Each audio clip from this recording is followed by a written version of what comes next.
This reading here is gonna be for whoever, whenever you come across it and whenever it resonates with you. We're gonna go ahead and call these types of readings infinity readings. That's what I'm choosing to call, the series here. Instead of timeless, I like infinity.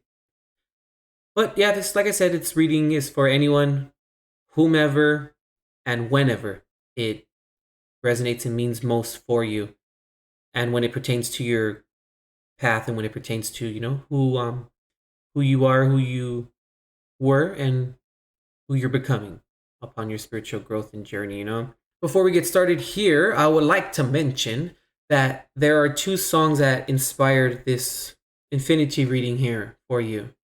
The first is Nico and Vin's Am I Wrong?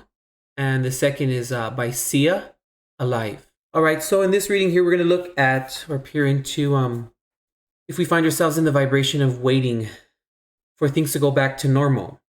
If we find ourselves within that vibration, a few things can kind of come up for us that may be unfavorable, or we can look at it in a couple of ways that may keep us stagnant, that may keep us subservient instead of self-determined.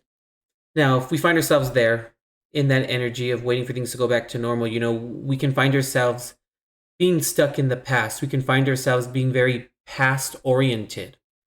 It doesn't allow us to appreciate our growth. It hinders us and robs us of understanding how far we've come.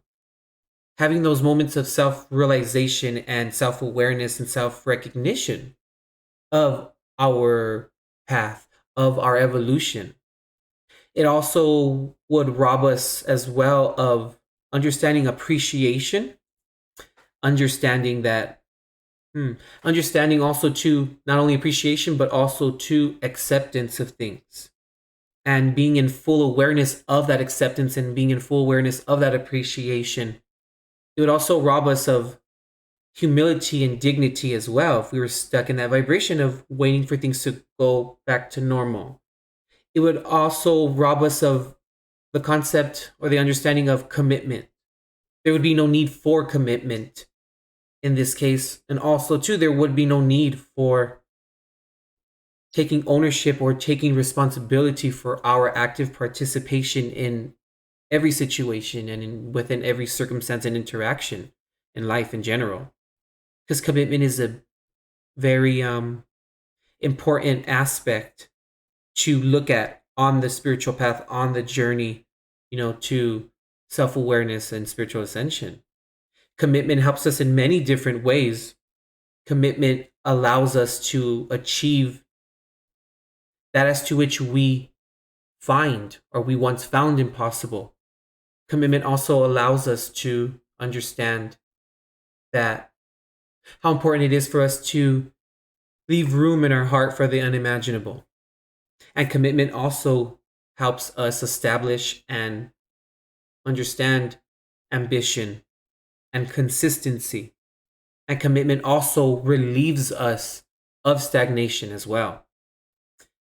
If we find ourselves waiting for things to go back to normal or how they once were, we wouldn't understand the importance or the meaning of cycles. Life would be very mundane. Life wouldn't be so colorful. Life wouldn't be so eventful. Life wouldn't be about experience, because experience is important to our growth. Experience allows us to gain a perspective, not only of the concept of something, but it also allows us to really understand what it's like to be in that position. Through experience is when we gain compassion, is when we cultivate compassion. It also helps us to understand duality, cycles and beginning and endings of cycles. It also allows us to close certain doors in our life and certain chapters in our life that could keep us subservient, that could keep us and hold us back from moving forward. We can only move forward, for it is the only direction that God has provided for us. And speaking of moving forward, I want to kind of go back to the idea of what we've discussed a little bit ago of the being stuck in the past should only be used for reference. The past should only be used for understanding where things went wrong, which is just a form of reference. The whole idea of past, present, and future, it's a third dimensional construct here. It's what we as humans made up. There isn't such thing as time. We just think that it is. We're under the impression that it is. Time is an illusion. Because in reality here, and all in all, the past, the present, and the future in those contexts are all existing simultaneously. It's a pocket of information. It's a pocket of light. It's a pocket of experience. We can look at it or think of it like a memory. Our memory, and our memories are very, they're very important to us. We can go back into a memory. We can reference a memory. And we can, in our mind, in our third eye, we can really look at that memory, go back to it, and really feel everything that we felt within that moment. Or from that memory, the way things smelled, the way things looked, the way things felt, the way things were interpreted. However, it's not happening at the same time or simultaneously as the time as to which we are going back to it, or the present. However, it's existing to us. It's existing all at the same time. So I hope that kind of made sense here. Like the past, the present, and the future are all existing simultaneously. It's a pocket of information, like a memory. If we find ourselves waiting for things to go back to normal, we rob ourselves of self-fulfillment. We rob ourselves of achievement. We rob ourselves of growth in general. We rob ourselves of consciousness evolution, the evolution of our consciousness. We rob ourselves of individuality. We also rob ourselves of our ambition of achieving that as to which is important to us, and what speaks of our legacy, in a sense, what speaks of who we are as an individual. If we find ourselves waiting for things to go back to normal in that vibration, it robs us as well of humility.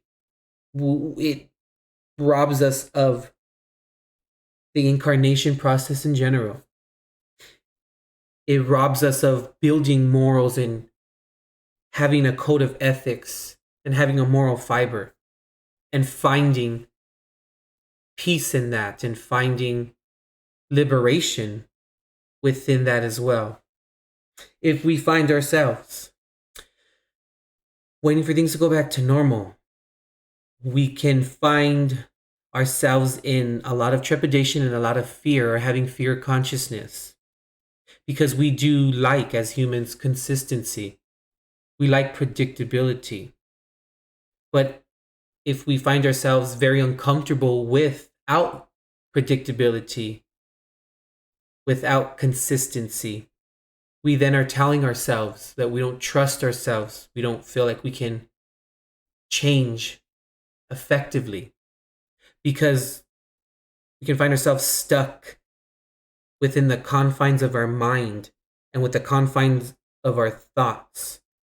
And our thoughts are extremely powerful. A thought is consciousness in itself, meaning it has potential. If we find ourselves in waiting for things to go back to normal, we can also find ourselves not wanting to face reality, not wanting to face the unimaginable, not wanting to face and to avoid accountability. We would rob ourselves of celebrating our strengths and forgiving our weaknesses. We would also rob ourselves of just compassion and understanding compassion through experience. We would rob ourselves of acceptance of who we are. It would also rob ourselves of an idea of source, an idea of us being a part of the whole. It would also rob us of understanding and cultivating what a purpose is. We wouldn't have a sense of purpose. It would keep us in that constant loop of the mundane, of predictability. If we find ourselves in that vibration of waiting for things to go back to normal, back to how they used to be, we must examine who we think we should be. We must examine where in life do we find ourselves being stuck in the past, going over the past, using the past to justify our future, using the past to define our present, where we're not using the understanding of everything is existing simultaneously.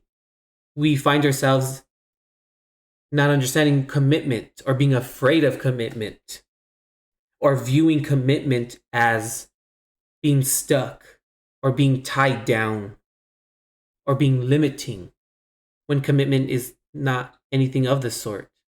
Commitment is a decision, and just as we made the decision to commit to something, we can then make the decision to relieve ourselves of that commitment as well. If we find ourselves in that vibration of waiting for things to go back to normal, it robs us of honoring the oneness in our diversity. But most importantly here, it robs us of understanding the bigger picture, the higher perspective, the grander perspective, what's not necessarily best for every individual, but what's best for all, and finding and cultivating compassion and understanding and peace within honoring what's best for all. And through different cycles of honoring what's best for all, everyone is included through each cycle. We all get a chance as individuals to honor ourselves. And there's nothing more beautiful than honoring others as well, and finding and understanding the importance of honoring others and giving them the stage and their time to shine. Because then we become the example of why it's important to have that moral code and to develop that moral fiber of giving other people the stage to shine.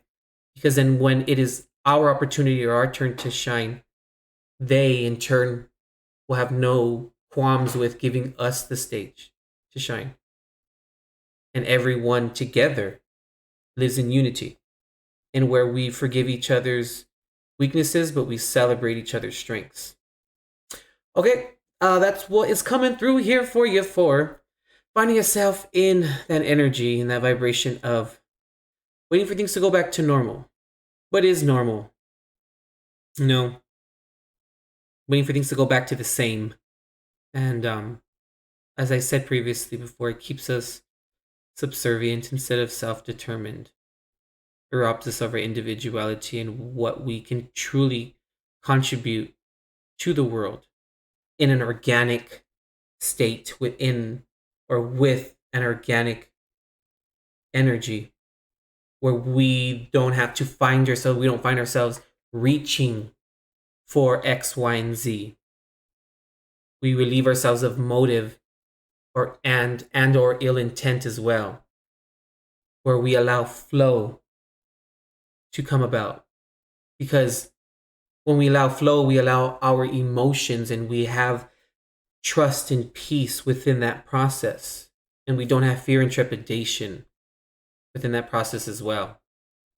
In my mind, I'm kind of getting here an image of like water flowing, emotions.